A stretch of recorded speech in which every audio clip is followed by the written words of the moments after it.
जय हिंद दोस्तों, रक्षित खन्ना के इस चैनल में आपका स्वागत है। दोस्तों, आज के इस वीडियो में मैं आपको दो सर्कुलर के बारे में बताऊंगा। पहला सर्कुलर है सर्कुलर नंबर 568 और दूसरा सर्कुलर है सर्कुलर नंबर 608। सबसे पहले मैं बात करूंगा सर्कुलर नंबर 568 की। दोस्तों, काफी पेंशनर हैं जो सीपी ग्राम के थ्रू शिकायत डाल रहे हैं कि उनको अभी तक सर्कुलर नंबर 568 का एरियर नहीं मिला है, बैंक की तरफ से या फिर सीपीपीसी की तरफ से। दोस्तों, जो आपको सर्कुलर नंबर 568 का एरियर मिलना था वो मिलना था 2016 में, 17 में, 18 में, 19 में, जैसे कि और पेंशनर को मिला। 16 में, 17 में, 18 में उनके खाते में आया सर्कुलर नंबर 568 का एरियर। लेकिन जिनको नहीं मिला और बाद में उनका माइग्रेशन हो गया स्पर्श पे, तो उनको कैसे लेना है? दोस्तों, अगर आपको सर्कुलर नंबर 568 का एरियर नहीं मिला है तो दोस्तों आपको दो चीजें यहां पे कंफर्म करनी पड़ेगी। पहला ये कि आपको नहीं मिला, आपको ये बताना पड़ेगा कि आपको नहीं मिला। दूसरा, आपको बैंक से, सीपीपीसी से नॉन पेमेंट सर्टिफिकेट लेना पड़ेगा और वो आपको सबमिट करना पड़ेगा स्पर्श पे। तभी आपको स्पर्श एरियर देगा सर्कुलर नंबर 568 का। यानी आपको भी कंफर्म होना चाहिए कि आपको नहीं मिला, और दोस्तों बैंक आपको कंफर्म करेगा कि पहले उन्होंने आपको सर्कुलर नंबर 568 का एरियर नहीं दिया है, तब दोस्तों स्पर्श आपको प्रोवाइड कर देगा। बहुत से पेंशनर्स पूछ रहे हैं कि सर हमें नहीं मिला, हमें पहले कभी नहीं मिला, हमने पासबुक देख ली, सब कुछ देख लिया। अगर नहीं मिला और आपका माइग्रेशन हो गया स्पर्श पे, तो आप नॉन पेमेंट सर्टिफिकेट तैयार कर लीजिए और वो बनाएगा बैंक या सीपीपीसी। ऐसी दोस्तों पेंशनर है जो शिकायत डाल रहे हैं सीपी ग्राम के थ्रू, तो दोस्तों डायरेक्ट जो पीसीडी है, स्पर्श है, वो लिख रहा है बैंक को, सीपीपीसी को, कि आप हमें नॉन पेमेंट सर्टिफिकेट प्रोवाइड करिए। उससे ये कंफर्म हो जाएगा कि बैंक ने पहले पेंशनर को 568 का एरियर नहीं दिया है, तब स्पर्श आपको दे देगा एरियर 568 का। तो दोस्तों इसकी एक कॉपी पेंशनर के पास भी आ रही है और लिखा गया है ये बैंक सीपीपीसी को। तो इसके लिए आप कांटेक्ट करें बैंक या फिर सीपीपीसी से जिसने आपको पहले सर्कुलर नंबर 568 का एरियर नहीं दिया है। तो दोस्तों आपकी जो ये समस्या है ये सॉल्व हो जाएगी 100%।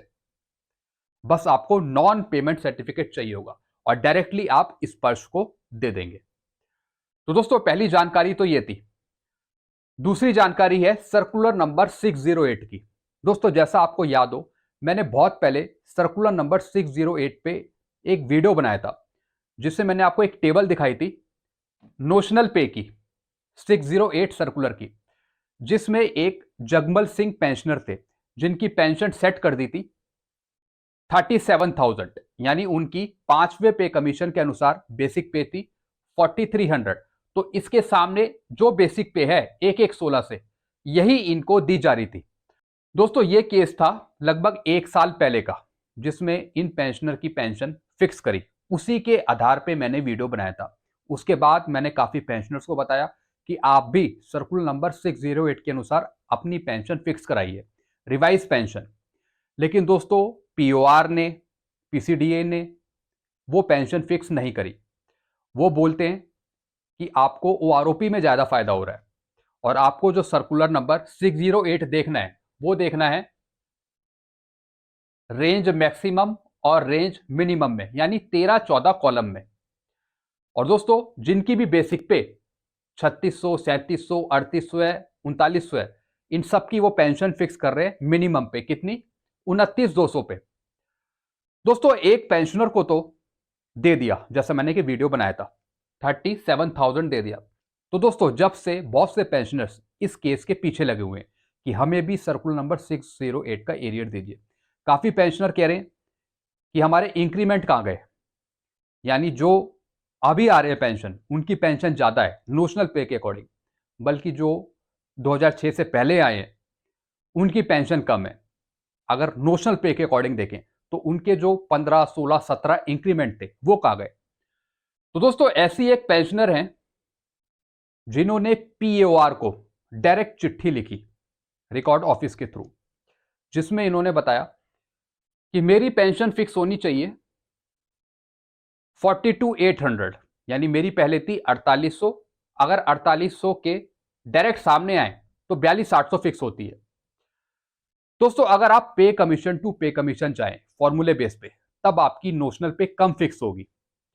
जैसे कि 4800 का अगर आप 1.86 करें छठे पे कमीशन पे आने के लिए, तो आता है 8928। अगर इसमें आप 2800 ग्रेड पे जोड़ दें तो आता है 11730। अगर आप इसका 2.57 करते हैं तो दोस्तों ये यहीं पे फिक्स होगी, ऊपर में जो कम फिक्स होगी। लेकिन टेबलों के आधार पे अगर आप सीधा देखें तो आपकी 42,800 फिक्स होती है। सिविलियंस में भी दोस्तों यही होता है, जो सामने दे रखा होता है वही फिक्स होता है। अब दोस्तों इसमें पेंशनर की किस्मत कह लीजिए या फिर कुछ और कह लीजिए, जिसके बेस पर पीसीडीए या फिर बैंकों ने या फिर रिकॉर्ड ने नहीं किया पेंशनर का काम। तो दोस्तों ये दुखदाई वाली बात है। लेकिन दोस्तों एक पेंशनर हैं जो 2018 से इस केस को लड़ रहे हैं कि इनको सर्कुलर 608 के अकॉर्डिंग पेमेंट करा जाए। तो दोस्तों यहां पे पीओआर ने तो चिट्ठी लिख दी कि आपको हम नहीं देंगे। आपकी बेसिक पे के अनुसार जो आपकी पेंशन बन रही है वो बन रही है 30,100 या फिर 31,000, आपकी 42,800 नहीं बन रही है, तो हम आपको नहीं देंगे। तो दोस्तों इसके बेस पर ये पेंशनर करेंगे कोर्ट केस। और इन पेंशनर्स से मेरी बात भी हुई थी और ये 100% श्योर हैं, यानी कुछ ये ऐसे एविडेंस रखेंगे कोर्ट में जिसके बेस पर ये केस जीत जाएंगे और सर्कुलर नंबर 608 के अकॉर्डिंग अपनी पेंशन बढ़वा लेंगे। दोस्तों ऐसी होप है, ऐसी उम्मीद है। तो दोस्तों इन्होंने बताया कि थोड़ा सा मुझे टाइम दीजिए, मैं यहाँ पे कोर्ट केस करूंगा इस पर। और दोस्तों इसमें सारे एविडेंस रखूंगा कि कैसे कैसे इंक्रीमेंट बेस पे मुझे पेंशन पे फायदा मिलना चाहिए जो मुझे नहीं मिल रहा है। और दोस्तों क्यों यहाँ पे मिनिमम पेंशन सेट करी जा रही है, यानी जो जो बेसिक पे यहाँ पे मौजूद है इसके अकॉर्डिंग क्यों मिनिमम पेंशन फिक्स करी जा रही है सबसे ऊपर वाली, बल्कि जो सामने अमाउंट है उसके अकॉर्डिंग ही मेरी बेसिक पे फिट होती है। और दोस्तों अगर आप एक चीज देखें, जो अभी हवलदार आ रहे हैं पेंशन, उनकी लगभग पेंशन 40,400 या फिर 41,600 या फिर 42,800 इसी के आसपास है, और ये पेंशन पा रहे हैं 23,000 से 24,000 के बीच में। और जो पुराने हवलदार हैं उनको कितनी फिक्स कर रहे हैं? 29,200। दोस्तों ये तो नुकसान है ही। एक को दे रहे हैं 29,200, एक 16 से, और एक को दे रहे हैं 40,400, 37,000, 42,800 जो अब आ रहे हैं हवलदार।